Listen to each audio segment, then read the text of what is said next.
Shalom Regeneration. Kita bersyukur hari ini kita boleh bersama-sama beribadah, merayakan dan mengingat kembali di mana Roh Kudus telah turun dan hadir menyertai setiap umatnya, setiap kita. Oleh karena itu saya undang setiap kita untuk boleh berdiri dan marilah sama-sama kita mengakui bahwa ibadah Pentakosta pada hari ini kita mulai dengan satu pengakuan bahwa pertolongan kita adalah di dalam nama Tuhan yang menjadikan langit dan bumi serta memelihara ciptaannya untuk selama-lamanya. Dan turunlah kiranya atas setiap engkau semua berkat anugerah dari Allah Bapa, Allah Anak, dan Allah Roh Kudus yang menyertai ibadah hari ini. Amin. Silakan duduk, silakan mengambil satu teduh di hadapan Tuhan. Nats panggilan kita pada hari ini diambil dari 2 Timotius 1 ayat 7. Sebab Allah memberikan kepada kita bukan roh ketakutan, melainkan roh yang membangkitkan kekuatan, kasih, dan ketertiban. Mari kita datang sujud menyembah Dia. Kita terima Roh Kudus masuk ke dalam hati kita. Kita mengangkat pujian api kemuliaan-Nya.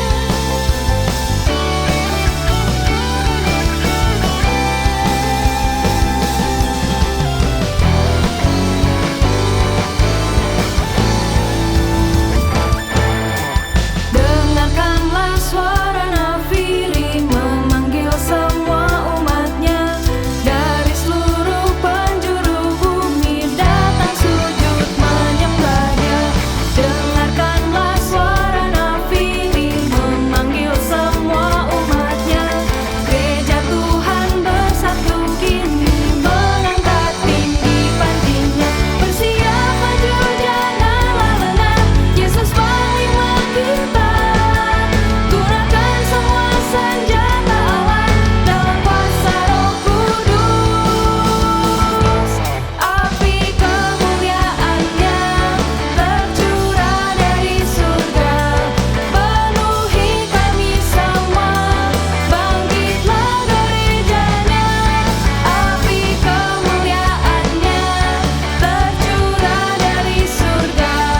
Beritakan pada dunia bahwa Yesuslah Raja segala.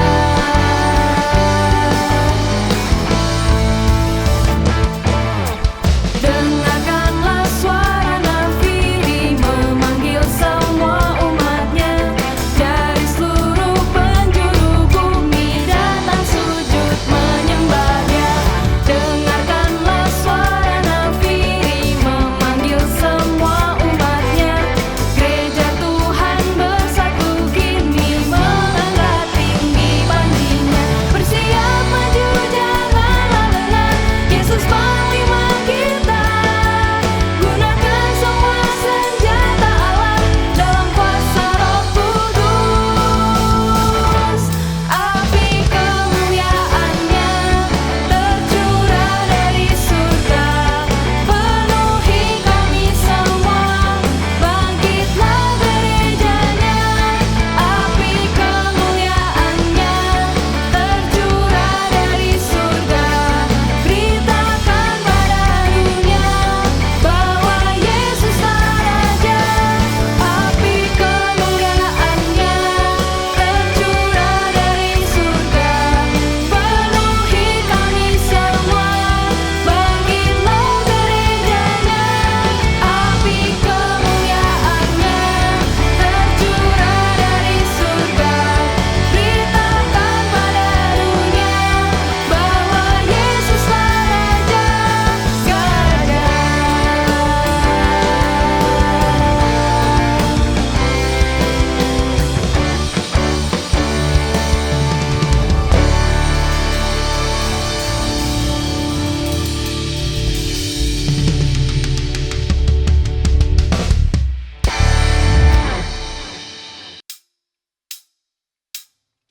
Bersyukur buat Roh Kudus teman-teman yang ada buat setiap kita, yang menyertai setiap langkah kita.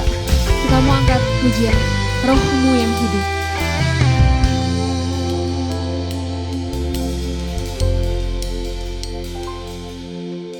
Roh-Mu yang hidup penuhiku, mengalir dalamku.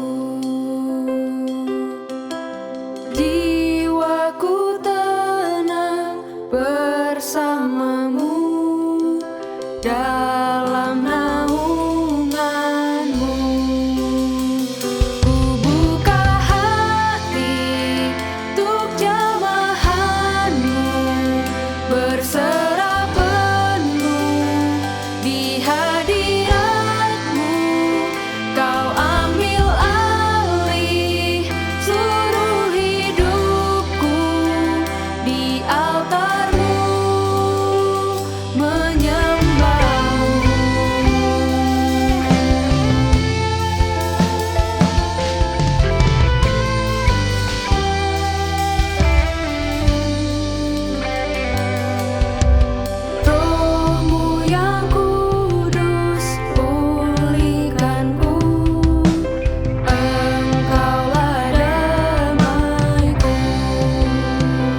Shalom, remaja-remaja yang dikasih dalam Yesus Kristus.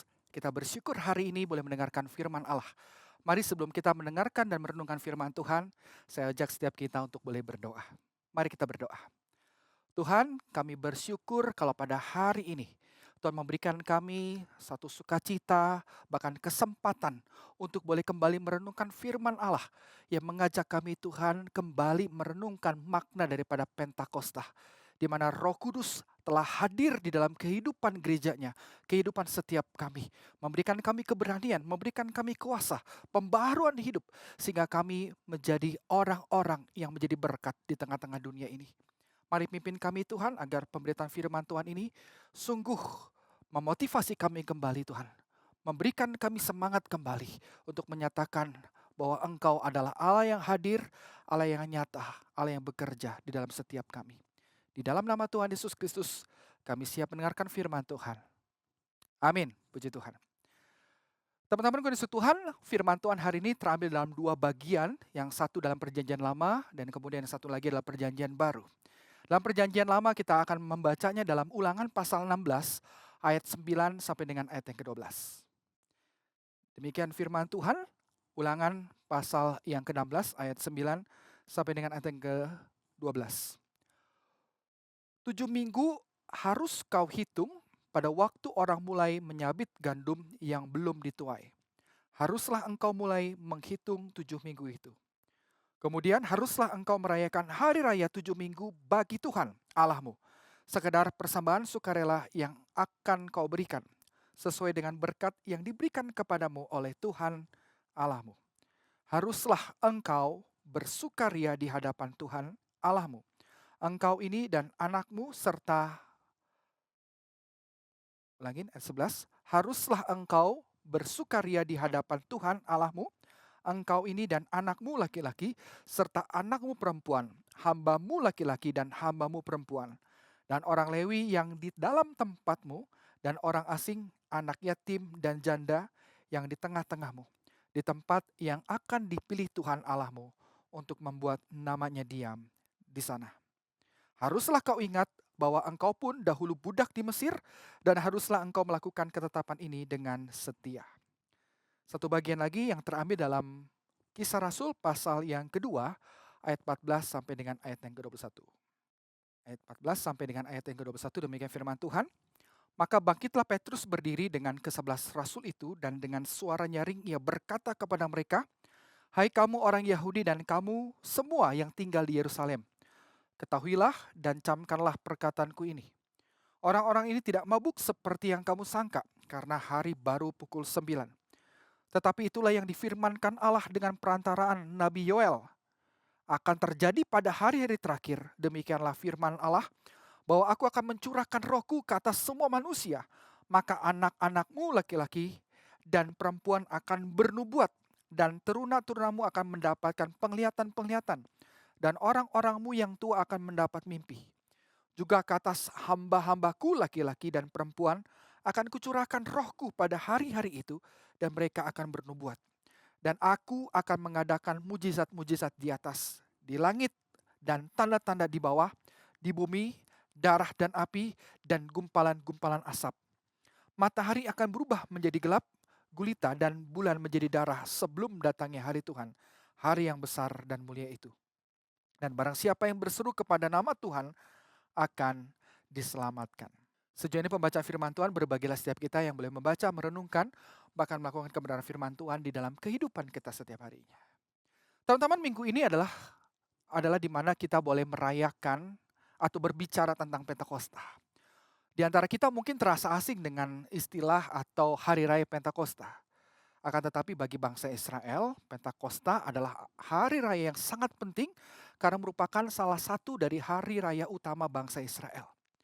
Nah, Ulangan 16 ayat 9 sampai dengan 12 itu memberikan satu informasi bahwa hari raya Pentakosta itu yang pertama-tama adalah hari raya pengucapan syukur atas panen gandum, atas hasil gandum yang mereka terima. Yang mana mengingatkan bahwa Tuhan itu adalah Tuhan yang senantiasa memelihara, Tuhan yang senantiasa mencukupkan kehidupan dan kebutuhan bangsa Israel. Dan makna yang kedua di dalam perjanjian lama adalah Pentakosta adalah hari di mana mereka kembali mengingat bahwa mereka telah dibebaskan dari perbudakan di Mesir. Mereka bukan lagi menjadi budak. Mereka lagi tidak ditawan. Mereka bukan lagi jadi hamba daripada satu bangsa atau orang lain. Melainkan mereka adalah orang merdeka, orang bebas, orang yang dianugerahkan kebebasan oleh karena Tuhan sendiri. Teman-teman, rentan yang cukup panjang dari tahun ke tahun, bahkan ratusan tahun sudah dilalui oleh bangsa Israel. Tiap tahunnya tentu mereka datang ke Yerusalem guna beribadah dan memberikan persembahan syukur untuk Tuhan. Dan mungkin banyak di antara mereka melakukan hari raya ini atau mentaati hari raya ini hanya sebagai tradisi saja, tidak lagi menghayati maknanya. Terasa tidak spesial, terasa biasa saja. Sama seperti kita melakukan hari raya yang biasanya kita lakukan setiap tahunnya. Akan tetapi, teman-teman di Tuhan, saat itu Pentakosta sangat berbeda sekali. Orang-orang Yahudi yang datang dari berbagai bangsa itu dalam merayakan hari raya Pentakosta dikejutkan dengan satu fenomena yang sangat ajaib, di mana dia bukan saja melihat tetapi juga mendengar para pengikut-pengikut Kristus yang adalah para rasul Kristus itu berbicara dengan bahasa daerah mereka masing-masing. Dan tidak sampai di sini saja, ada salah satu di antara mereka yang bernama Petrus. Dia berdiri dan lantang menyampaikan firman Tuhan dengan berapi-api, dengan semangat luar biasa. Ia memimpin satu kebangunan rohani yang baru, di mana saat itu 3.000 jiwa orang memberi diri dibaptis di dalam Yesus Kristus. Dan peristiwa inilah yang menjadi satu momen baru atau era baru hadirnya jemaat Kristus yang disebut dengan gereja. Dan itulah makna Pentakosta dalam perjanjian baru, di mana Allah Roh Kudus yang dijanjikan oleh Tuhan Yesus telah hadir memenuhi dan beserta orang-orang percaya bukan saja dalam perjanjian baru tetapi juga sampai saat hari ini. Teman-temanku yang dikasihi Tuhan, peristiwa Pentakosta yang memang hanya terjadi satu kali ini turut sebenarnya mengajak setiap kita untuk disegarkan kembali oleh karya Allah Roh Kudus yang sudah, telah, ataupun sedang bekerja di dalam gerejanya. Kalau Tuhan itu sudah bekerja, Allah Roh Kudus bekerja di dalam perjanjian, gereja-gereja perjanjian baru, Allah Roh Kudus juga sedang bekerja di tengah-tengah kita, di gereja masa kini. Nah, oleh karena itu, pada hari ini ada 3 pesan Pentakosta, yaitu hari di mana turunnya Roh Kudus bagi setiap orang percaya yang dapat kita renungkan pada hari ini. Yang pertama, teman-teman Tuhan, kita bisa belajar bahwa hari Pentakosta ini sebenarnya mengingatkan kita bahwa Anda dan saya, kita semua yang percaya di dalam Kristus mempunyai kuasa dari Roh Kudus yang senantiasa bersama dan menyertai setiap kita. Teman-teman, apa sih yang membuat film superhero itu menarik? Tentu, saudara, film superhero itu menarik oleh karena para tokoh-tokohnya atau jagoannya atau superhero-nya mempunyai kekuatan super. Entah dia bisa berlari cepat dalam hitungan detik, dia bisa terbang dengan kecepatan supersonik, ataupun dapat kebal terhadap hantaman peluru berkaliber 7,662 mm yang biasa dipakai oleh senjata angkat 47 misalnya. Sederhananya, saudara, film superhero itu menjadi satu hal yang menarik karena tokohnya punya kekuatan. Dan kekuatan super inilah yang sering kali kita nantikan ketika menonton film box office, bukan? Akan tetapi tidak seperti film box office. Peristiwa Pentakosta ini menjelaskan bahwa kehadiran Roh Kudus itu memberikan satu kuasa bagi setiap orang percaya. Kuasa ini bukan memampukan orang percaya bisa berlari kencang, bisa terbang, atau tahan terhadap berbagai macam benturan apapun, melainkan satu kuasa atau dalam bahasa perjanjian barunya dunamis, satu kuasa yang hadir, yang nyata di dalam hati dan pikiran dan bahkan diri setiap orang percaya. Dan kuasa ini pertama-tama adalah kuasa yang membakar hati para rasul, saudara. Di mana saat itu mereka mungkin dalam merasa kebingungan, kegentaran. Di antara mereka juga sedang menantikan, betul nggak sih akan yang namanya janji Yesus bahwa ada Allah Roh Kudus kuasa yang akan turun ke atas setiap kita ketika Roh Kudus itu turun. Nah, ketika Pentakosta itu, apa yang disampaikan oleh Tuhan Yesus dinyatakan. Dan turunnya Roh Kudus di loteng kota Yerusalem dan di mana di situ para rasul sedang berdoa, itu membuat mereka tidak takut lagi. Membuat mereka tidak lagi tawar hati, galau dalam bahasa kita sehari-hari, ataupun bimbang. Mereka menjadi satu sosok pribadi yang berani. Berani bukan berkelahi, saudara. Bukan untuk berkelahi, tetapi berani untuk menyatakan berita Injil dan kuasa Kristus di dalamnya. Teman-teman, bersama dengan itulah kuasa Roh Kudus yang memberanikan, membuat para rasul berani untuk memberitakan kabar baik. Di situ juga kuasa Roh Kudus meruntuhkan batasan-batasan sosial, batasan-batasan latar belakang seseorang, saudara. Dan hal ini terbukti sekali saat Roh Kudus memenuhi para rasul. Itu membuat mereka bukan saja berani, mereka bukan saja melihat fenomena ada lidah-lidah api, ada suara keras dan sebagainya, tetapi membuat mereka itu bisa berkata-kata di dalam bahasa lain yang belum pernah mereka pelajari, yang belum pernah mereka kenal, saudara. Dan bahasa ini adalah bahasa yang ternyata didengar oleh orang-orang Ibrani atau orang-orang Israel, saudara, yang berasal dari daerah di luar Israel. Mereka kaget sekali, mereka terkejut sekali. Bagaimana mungkin para pengikut Kristus yang adalah orang-orang yang berbahasa Ibrani atau berbahasa saat itu yang biasa dicakap sehari-hari, mereka bisa berbicara dengan bahasa-bahasa yang asing. Bahasa-bahasa yang dari daerah mereka. Di antara mereka itu ada yang dari Ethiopia, ada di antara mereka yang dari Arab, ada di antara mereka yang dari Makedonia. Dan mereka mendengar, para pendatang itu mendengar bahwa para rasul berbicara dengan bahasa-bahasa mereka sendiri. Di sini kita bisa melihat ternyata, saudara, teman-teman Tuhan, bahwa Roh Kudus memampukan para rasul untuk menyampaikan keberanian berita Injil itu, menembus, meruntuhkan batasan-batasan bahasa, batasan-batasan budaya. Dan kalau kita perhatikan baik-baik, ini suatu hal yang sangat istimewa sekali. Karena kalau dalam perjanjian lama kita bisa melihat bahwa mereka orang-orang yang punya satu bahasa, tetapi karena keinginan hati mereka untuk menyamakan diri dengan Allah, maka bahasa mereka dikacaukan. Saudara tahu peristiwa apa ini? Peristiwa Menara Babel, bukan? Tetapi justru dalam perjanjian baru ini kita bisa melihat bahwa orang-orang dari berbagai macam daerah datang ke Yerusalem untuk merayakan Pentakosta. Mereka yang berbeda bahasa, mereka berbeda latar belakang, tetapi mereka bisa disatukan oleh karena apa? Roh Kudus turun. Nah, oleh karena itu peristiwa Pentakosta ini kita bisa melihat ada satu mujizat komunikasi bahasa yang dinyatakan. Teman-teman Tuhan, kuasa Roh Kudus melampaui, meruntuhkan setiap batasan-batasan yang ada. Saya ingat betul, saudara, suatu kali ada seorang mahasiswa praktik dari salah satu sekolah teologi, ya saudara.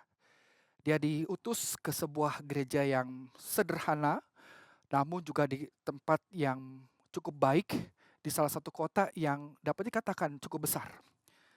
Nah, kehadiran dia itu dalam melayani dapat dikatakan baik. Nah, saking baiknya maka majelis bersepakat untuk dapat menjelang dia mengakhiri masa praktiknya, dia diharapkan dapat memimpin ya kebaktian kebangunan rohani. Nah, ketika mendengar hal itu, jujur saja bagi dia ini tugas yang betul-betul membuat dia tuh bangga karena dia dapat dipercayakan memimpin KKR.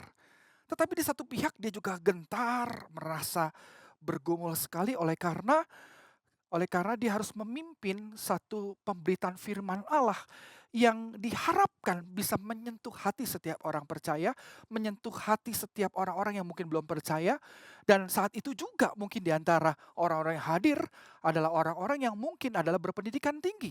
Karena jemaat di gereja itu adalah jemaat yang cukup mampu di dalam pendidikan mereka. Bahkan di antara jemaat tersebut sempat mengenyam pendidikan teologi ya, yang tentunya menambah kegentaran hatinya, saudara. Nah, saudara, saya mendengar cerita ini yang dilakukan oleh mahasiswa praktek ini, yang dia bisa lakukan adalah dia hanya berdoa. Dia memohon agar kuasa Roh Kudus itu menuntun dia, menyertai dia dan bekerja melalui dirinya dan perkataannya dalam menyatakan firman Tuhan. Singkatnya, saudara, satu hal yang mengejutkan. Saya mendengar dengan jelas bahwa ternyata Tuhan memakai dia ketika dia menyampaikan firman Tuhan yang sebenarnya sederhana. Hampir seluruh jemaat yang hadir, baik ada jemaat ataupun juga orang yang belum percaya, hadir merespon kebenaran firman Tuhan itu. Dan banyak orang saat itu yang hadir sungguh diberkati oleh pemberitaan firman Tuhan yang mungkin terdengar sangat sederhana. Di sini kita bisa melihat bagaimana kuasa Roh Kudus dapat meruntuhkan batasan-batasan sosial, batasan-batasan intelektual. Kalau seseorang itu bisa diurapi, dipakai oleh Tuhan. Amin. Teman-teman, sadarkah bahwa engkau dan saya punya kuasa Roh Kudus yang turut hadir dalam diri Anda? Kuasanya itulah yang dapat meruntuhkan segala batasan yang ada. Kita tidak perlu lagi takut, kita tidak perlu lagi gentar, kita tidak perlu lagi bimbang resah, sebab Dia Allah Roh Kudus yang menyertai kita di dalam kuat kuasanya. Amin. Yang kedua, peristiwa Pentakosta ini mengajak setiap kita juga untuk apa? Untuk serius dan semangat dalam mengabarkan berita Injil. Teman-teman, untuk apa sih kegunaan kekuatan atau kuasa itu? Bagi para superhero, kekuatan kuasa yang ada dalam dirinya digunakan untuk melindungi bumi dari kejahatan atau kehancuran. Namun sekali lagi tidak seperti para rasul. Kuasa Roh Kudus bertujuan untuk memberitakan kabar baik, menjadi saksi dan berita Injil dinyatakan. Nah, oleh karena itulah saudara, kuasa Roh Kudus ini diterima oleh para rasul sesuai dengan pengenapan apa yang dikatakan dan dijanjikan oleh Tuhan Yesus. Di dalam Kisah Rasul pasal yang pertama ayat yang ke-8 dikatakan, kamu akan menerima kuasa kalau Roh Kudus turun ke atas kamu. Dan kamu akan menjadi saksiku di Yerusalem dan di seluruh Yudea dan di Samaria dan sampai ke ujung bumi. Kuasa itu menjadikan para rasul menjadi saksi Kristus yang dimulai dari sentral keagamaan orang Yahudi, yaitu di kota Yerusalem. Roh Kudus memberikan keberanian dan kuasa firman yang luar biasa kepada Petrus. Sehingga kira-kira 3.000 orang lebih boleh bertobat dan memberi diri dibaptis. Inilah kebangunan rohani yang pertama, di mana orang-orang yang merespon berita Injil ini, itu disebut sebagai gereja. Orang-orang yang percaya, namun tidak melihat, namun dia percaya oleh karena pekerjaan Roh Kudus. Inilah gereja. Dan itulah juga kita hari ini, bukan? Teman-teman, peristiwa ajaib ini tidak hanya terjadi di Yerusalem. Kalau kita baca dalam Kisah Para Rasul dari pasal kedua dan seterusnya, kita bisa melihat bagaimana pekerjaan Roh Kudus itu bekerja dalam kehidupan setiap orang. Berita Injil itu bukan saja diberitakan di kalangan orang-orang Yahudi. Ada orang-orang yang bukan Yahudi pun boleh mendengar berita Injil ini. Dan berita Injil itu dinyatakan dengan apa? Dengan kuasa Allah, kuasa Roh Kudus. Di mana kita bisa melihat setelah peristiwa ini di pasal selanjutnya, kita bisa melihat bagaimana Petrus itu menyembuhkan orang yang lumpuh. Ada berbagai mujizat yang terjadi di Serambi Salomo sampai orang-orang itu menantikan datangnya para rasul. Sehingga bayangannya saja itu dapat menyembuhkan, saudara bayangkan. Dan seterusnya berita Injil ini yang disertai dengan kuasa Allah itu sedang hadir dan dinyatakan di seluruh daerah sampai ke ujung dunia. Ada orang-orang yang tidak kenal Tuhan, orang-orang yang berbeda latar belakang budaya, mereka mendengar Injil. Di sinilah kita bisa melihat kuasa Roh Kudus menuntun dan hadir di sejarah kehidupan gereja sampai hari ini. Teman-teman, kuasa Tuhan, kuasa Roh Kudus itu mengajak kita untuk menjadi saksi Kristus. Saksi bukan karena kita melihat, melainkan oleh karena kuasa Tuhan yang membuat kita bisa menyampaikan berita tentang Yesus. Bahwa Kristus itu telah mati untuk dosa-dosa kita. Dan tetapi dia juga sudah bangkit, telah menang atas kuasa maut dan dia telah naik ke surga. Dan berita ini adalah berita yang mungkin tidak bisa dijelaskan secara rasional. Tetapi ketika kuasa Roh Kudus hadir, itu dapat diterima oleh setiap orang, bahkan orang-orang yang menyangkalnya. Suatu kali, teman-teman Tuhan, ada satu cerita yang menarik. Entah cerita ini adalah cerita benar atau tidak, tetapi yang saya mendapatkan satu pelajaran yang berharga. Dikisahkan ada sebuah cerita di mana dalam perjalanan menuju suatu kota, di dalam satu bus ada satu hamba Tuhan dan satu orang ateis.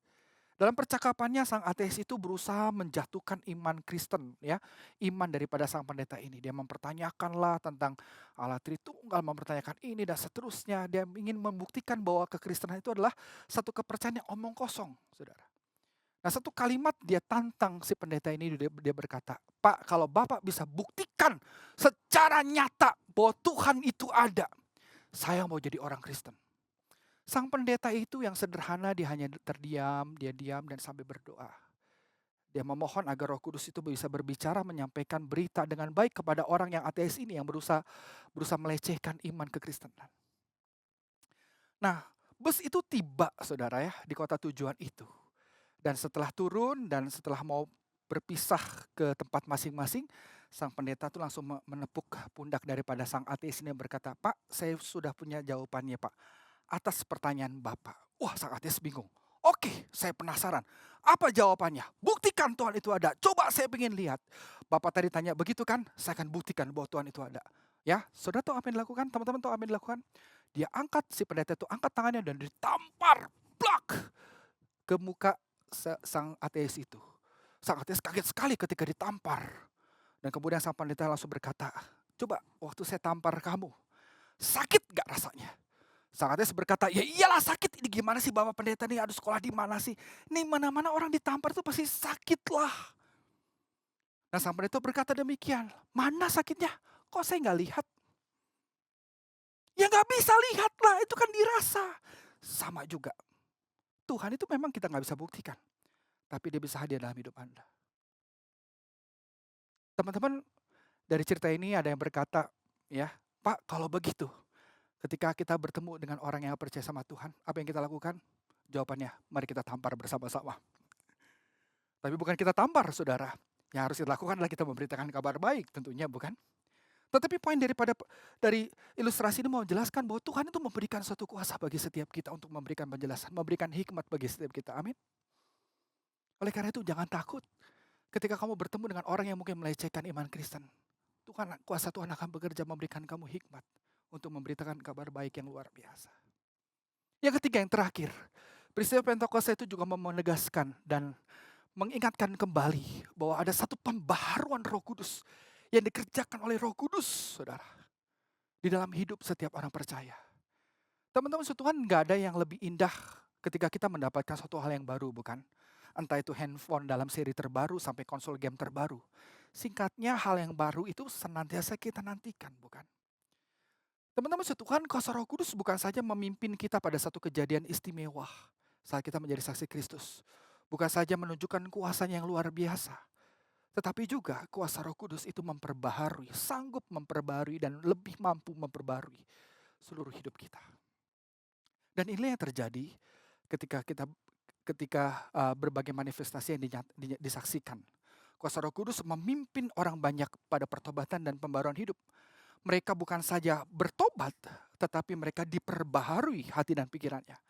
Nah itu sebabnya setelah kebangunan rohani yang dicatat di dalam pasal yang kedua ini, kita bisa melihat bahwa orang-orang yang percaya yang dari berbagai macam daerah, yang berbagai macam bahasa itu, mereka bertekun dalam pengajaran para rasul. Mereka hidup memuji dan memuliakan nama Tuhan. Dan dituliskan dengan jelas, sekian hari Tuhan menambahkan jumlah-jumlah orang yang diselamatkan. Pembaharuan Roh Kudus inilah, saudara, teman-teman Tuhan, sering juga disampaikan oleh Roh Kudus. Ia mengingatkan jemaat di Roma agar hidup dalam pembaharuan oleh Roh dengan mengasihi Tuhan sesama bahkan pemerintah, di mana mereka, meskipun mereka berada di tengah-tengah penganiayaan ataupun juga penderitaan yang mereka alami. Paulus pun juga mengingatkan agar jemaat Galatia dapat menanggalkan cara hidup duniawi dan mereka harus hidup dalam Roh, yaitu dengan cara menghasilkan buah Roh. Dan bahkan Paulus pun juga turut menegur dan menasihati jemaat Kolose untuk menanggalkan manusia lamanya dan mengenakan manusia yang baru, yang penuh dengan Roh, penuh dengan kebenaran, penuh dengan kasih, saling melayani, saling menyembah dan memuji Tuhan. Teman-teman, percayakah Anda bahwa kuasa Roh Kudus itu memberikan pembaharuan dalam hidup Anda? Teman-teman, masa SMA adalah masa yang sangat istimewa buat saya. Karena di situ saya bisa mengeksplor salah satu kemampuan yang Tuhan berikan. Saat itu saya bertemu dengan teman-teman, ada teman-teman yang sangat baik, yang rajin ibadah, namun juga nggak dipungkiri ada di antara mereka yang bertindak ceroboh, nakal, bahkan bermasalah. Saya ingat betul ada satu rekan, satu teman saya yang betul-betul tidak baik di dalam tutur katanya, di dalam kedisiplinannya, dia seringkali terlambat dan bahkan bolos dan sebagainya. Dia juga melakukan hal-hal yang tidak pantas kepada teman-teman atau rekan-rekan cewek di kelas kami, saudara. Dan banyak banyak guru itu mengatakan bahwa ini adalah anak yang sulit untuk dapat dididik. Suatu kali, saudara, ketika kami pulang ya dari sekolah, kami sempat berteduh di sebuah warung, saudara. Karena hari itu hujan cukup deras. Saya bersama dengan teman-teman saya yang notabene adalah orang-orang baik, orang-orang aktivis gereja, itu bertemu dengan satu rekan yang betul-betul nakal itu. Di tengah derasan hujan itu, kami makan siomay bareng. Saya ngajak dia makan siomay dan sebagainya. Di situ kami cerita. Ya, kami cerita ada satu rekan teman saya itu sangat luar biasa ya. Dia adalah orang yang baik sekali dan bahkan rohani sekali. Saya nggak pernah berbicara sama teman saya ini yang nakal ini, saudara. Nah, saat itu di hari itu, di Rabu sore itu, saudara. Saya ingat hari Rabu waktu itu. Kita sambil makan, kita sambil ngobrol. Dia ceritakan betapa pahitnya hidupnya. Oleh karena keluarganya, oleh karena latar belakang yang memang membuat dia, dan bahkan saya pikir itu masuk akal sekali kenapa dia melakukan segala macam tindakan-tindakan yang gak senonoh, tindakan-tindakan yang tidak baik di sekolah. Nah, saudara, teman saya ini yang baik ini, saudara, ngajak, yuk kita berdoa yuk. Nah, teman yang nakal ini berkata, ngapain kamu berdoa buat saya? Apa efeknya? Teman saya berkata, ya memang gak ada efek apa-apa sih, tapi saya mau berdoa buat kamu hari ini. Ah, jangan di sini, malu, hujan-hujanan berdoa. Udah yuk kita berdoa saja. Saudara, saat itu saya juga ragu, apakah dengan doa saja dapat mampu mengubah orang yang, mohon maaf, tidak baik ini, saudara. Bahkan di tengah-tengah, di pinggir jalan, di kota Jakarta itu ngapain sih? Aduh, ngapain sih doain dia? Tapi teman saya ini mendesak, ayo kita doakan. Saudara, akhirnya kami itu merapat dan kami berdoa, saudara. Di cuaca yang cukup dingin, diguyur hujan, kami berdoa. Doanya juga sederhana, saudara. Tidak ada satu manifestasi yang luar biasa, saudara. Ya, kami hanya berdoa, Tuhan, mari pimpin, sertai. Intinya kita sebut namanya, kiranya Tuhan tolong, Tuhan sertai, keluarganya boleh baik, dan sebagainya. Selesai. Sekian waktu lamanya, saya nggak pernah bertemu dengan teman saya ini. Teman saya yang baik ini sudah dipakai Tuhan luar biasa, meskipun tidak jadi hamba Tuhan, dia menjadi seorang pengurus gereja yang baik di salah satu gereja di kota Jakarta. Nah, suatu kali, saudara, saya bertemu dengan teman saya yang ngaco ini, saudara, di salah satu mall di kota Tangerang, di mana saya dibesarkan. Awalnya saya kaget sekali ketika melihat seorang sosok yang dulunya aut-autan wajahnya. Ternyata saat itu berdiri, berpenampilan sebagai seorang yang sangat baik. Tutur katanya tuh luar biasa. Chan, bagaimana kabarmu? Oh, baik. Puji Tuhan. Oh, dia kalimatnya puji Tuhan, saudara. Satu kalimat yang gak pernah diucapkan. Setelah ngobrol lama-lama, akhirnya ternyata, saudara ya. Ya, Tuhan memanggil dia, Tuhan mencengkeram dia, saudara. Ketika dia lulus dari SMA, dia harus kuliah di tempat lain. Di situ Tuhan memakai dia Tuhan itu mengizinkan berita Injil itu hadir. Dan Tuhan mencengkeram hatinya. Sehingga apa yang terjadi di masa lalu itu diubah Tuhan. Dan dia mengingat, tahu gak, Chan? Kamu pernah doa sama teman kita yang itu tuh. Teman kita yang doain itu. Itu luar biasa. Hari itu menjadi hari yang sederhana tapi jadi hari yang luar biasa. Di mana saya melihat ada teman-teman yang mungkin gak pernah saya kenal tapi mau berdoa buat saya. Termasuk kamu salah satunya. Dalam hati saya saat itu ragu. Saat itu saya juga bingung apakah betul bisa dengan doa ini dapat mengubah. Tetapi pekerjaan Roh Kudus mampu mengubah setiap orang-orang yang boleh percaya kepada Kristus. Teman-teman, peristiwa Pentakosta memang terjadi sekali. Akan tetapi kebangunan rohani itu dapat terjadi asalkan kita mau menyerahkan dan bersedia dipakai Tuhan. Sudah saatnya bagi kita untuk tidak lagi berdiam diri. Sudah saatnya hari ini kita harus bersikap baik, bukan bersikap acuh tak acuh. Karena Pentakosta yang terjadi dalam perjanjian baru hendak membawa kita melihat akan karya Allah yang dinyatakan di masa kini. Di masa-masa yang sulit ini, bahkan di masa pandemi yang sedang terjadi. Dan saya percaya juga Allah Roh Kudus, Allah yang menyertai Anda dan saya hari ini. Jangan takut, jangan gentar.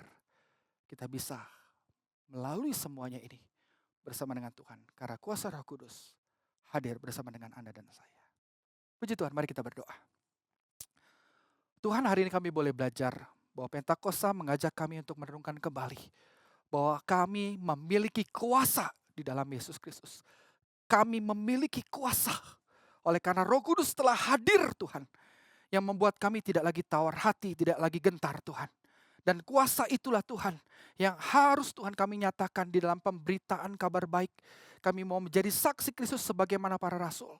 Kalau Engkau boleh berkarya melalui hidup Petrus, Rasul Petrus dan juga rasul-rasul lainnya, mari Tuhan berkaryalah dalam hidup kami. Sehingga Tuhan, kami bukanlah menjadi remaja-remaja yang biasa saja, tetapi kami mau menjadi remaja-remaja yang dipakai Tuhan dengan kuasa Roh Kudus. Dan kuasa itulah kuasa yang dapat mengubah, memperbaharui hati kami dan hati orang-orang yang berjumpa dengan kami.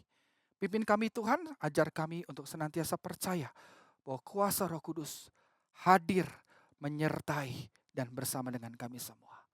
Demi dan di dalam nama Tuhan Yesus, kami bersyukur dan kami berdoa. Semua yang percaya katakan, amin. Mari kita sama-sama bangkit berdiri. Kita mau mengikrarkan pengakuan iman kita. Pengakuan iman rasuli. Aku percaya kepada Allah, Bapa yang Maha Kuasa, Khalik langit dan bumi, dan kepada Yesus Kristus Anaknya yang tunggal Tuhan kita, yang dikandung daripada Roh Kudus, lahir dari darah Maria, yang menderita sengsara di bawah pemerintahan Pontius Pilatus, disalibkan, mati dan dikuburkan, turun ke dalam kerajaan maut, pada hari yang ketiga, bangkit pula dari antara orang mati, naik ke surga, duduk sebelah kanan Allah, Bapa yang Maha Kuasa. Dan dari sana Ia akan datang untuk menghakimi orang yang hidup dan yang mati. Aku percaya kepada Roh Kudus, gereja yang kudus dan am, persekutuan orang kudus, pengampunan dosa, kebangkitan orang mati dan hidup yang kekal. Amin. Silakan duduk. Mari kita memberikan yang terbaik melalui persembahan kita minggu ini. Teman-teman bisa memberikan persembahan melalui QR Code yang tertera di layar teman-teman.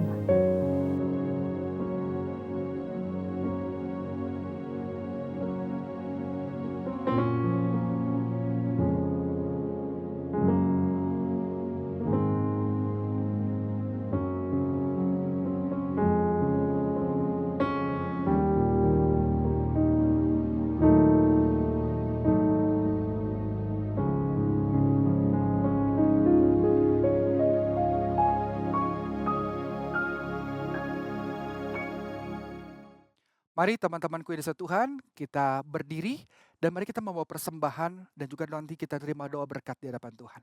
Mari kita berdoa. Tuhan Yesus, kami bersyukur kalau hari ini kami diberikan kesempatan untuk boleh beribadah. Bahkan juga kami mempunyai kesempatan untuk dapat memberi persembahan ini di hadapan Tuhan. Biar Tuhan persembahan yang kami berikan ini atas berkat Tuhan dapat memperluas pekabaran Injil dan pelayanan pekerjaan Tuhan di gereja kami ataupun juga di seluruh dunia ini. Dan Tuhan, biarlah kami juga mempersembahkan hidup kami untuk dapat dipimpin oleh Tuhan, melakukan karya yang luar biasa sebagaimana Tuhan kehendaki. Dan mari teman-teman di Tuhan, arahkan hatimu kepadanya dan terimalah berkat daripada Tuhan. Kiranya kasih karunia daripada Allah Bapa, penebusan di dalam Yesus Kristus, kekuatan penghiburan dari Allah Roh Kudus, senantiasa menyertai, memberkati setiap engkau, mulai dari hari ini sampai Yesus datang kedua kalinya dan selama-lamanya. Amin.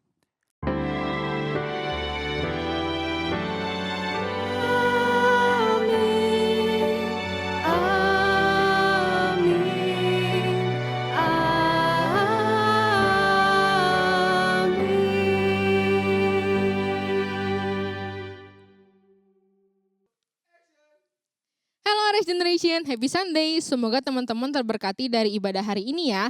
Dan hari ini juga bertepatan dengan hari Pentakosta di mana Roh Kudus turun bagi setiap kita. Selamat hari Pentakosta ya teman-teman. Dan kita juga gak pernah lupa buat ingetin untuk memberikan persembahan sebagai wujud syukur kita kepada Tuhan. Dan jangan lupa buat ikutin Arise Daily Devotion di mana kita membaca satu pasal dalam satu hari. Dan jangan lupa juga untuk ikutin setiap sosial media kita di Instagram, Line, atau YouTube channel kita. Oke guys, see you next week di jam yang sama dan YouTube channel Arise Generation. Arise Generation, rise for Him.